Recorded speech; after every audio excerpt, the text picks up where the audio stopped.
박근혜 전 대통령이 21일 오전 9시 30분 서울중앙지검에 피의자 신분으로 출석합니다. 검찰이 오늘 박 전 대통령에게 21일 나오라고 소환장을 보냈고 박 전 대통령은 변호인단과 논의 끝에 출석하겠다는 뜻을 밝혔습니다.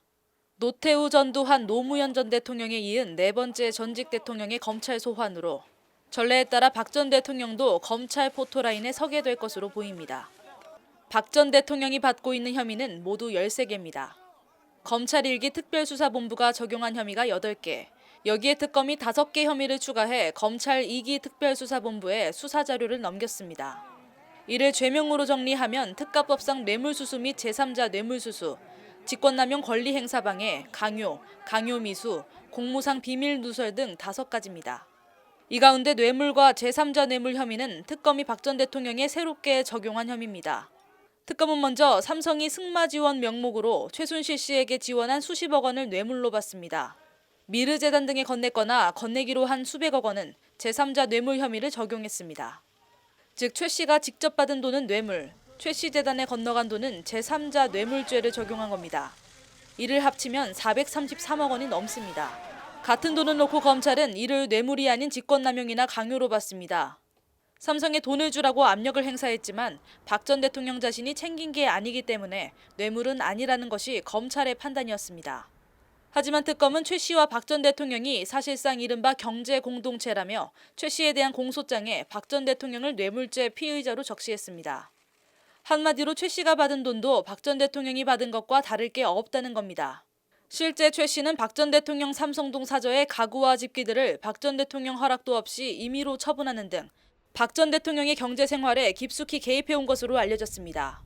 뇌물죄와 직권남용은 병립할 수 없는 범죄입니다. 뇌물이 되면 직권남용이 성립 안 되고 그 반대의 경우도 마찬가지입니다. 이와 관련 검찰 특수본 관계자는 오늘 일단 저희는 직권남용으로 기소를 했고 특검은 뇌물로 했는데 그것은 공판 과정에서 아마 정리되지 않을까 한다고 밝혔습니다. 그러면서 이 관계자는 21일 박 전 대통령을 조사할 때 사실관계 확정을 먼저 하는 게 순서라고 말했습니다. 뇌물 혐의 적용도 열어두고 조사를 하겠다는 겁니다. 박 전 대통령은 이 밖에 현대차나 롯데 등 다른 대기업에도 돈이나 광고, 계약을 강요한 혐의를 받고 있고 문학의 블랙리스트 작성과 실행, 뜻에 맞지 않는 문체부 고위 공무원 강제 해임 등과 관련해서는 직권남용 혐의를 받고 있습니다. 검찰의 고강도 수사가 예상되는 가운데 지난해 검찰 수사 때부터 박 전 대통령 변호를 맡았던 유영하 변호사가 오늘 오후 박 전 대통령의 삼성동 사저를 찾아 2시간가량 머물렀습니다. 검찰 출석을 앞두고 대책을 논의한 것으로 보입니다. 이후 변호인단은 기자단에 보낸 입장 자료를 통해 성실하게 조사를 받을 것이라면서도 실체적 진실이 신속하게 규명될 수 있을 것이라고 밝혔습니다. 진실은 반드시 밝혀진다고 믿고 있다며 박 전 대통령이 사저로 돌아오면서 밝힌 메시지와 궤를 같이 하는 것으로 검찰과 대대적인 법리 다툼을 예고한 겁니다. 한마디로 죄가 없다는 겁니다. 21일 박 전 대통령이 검찰에 출석하면 조사는 서울중앙지검 705호 영상조사실에서 받을 것으로 보입니다.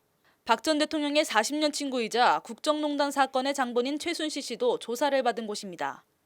박 전 대통령에 대한 신문은 이원석 특수 1부장, 한웅재 형사 8부장 등 검찰 최정예들이 맡을 것으로 보입니다. 검찰은 뇌물 혐의 수수액이 수백억 원대에 달하는 점 등 사안의 중대성을 감안해 박 전 대통령 소환 이후 구속영장을 청구하는 방안도 배제하지 않고 있는 것으로 전해졌습니다. 법률방송 뉴스 김소희입니다.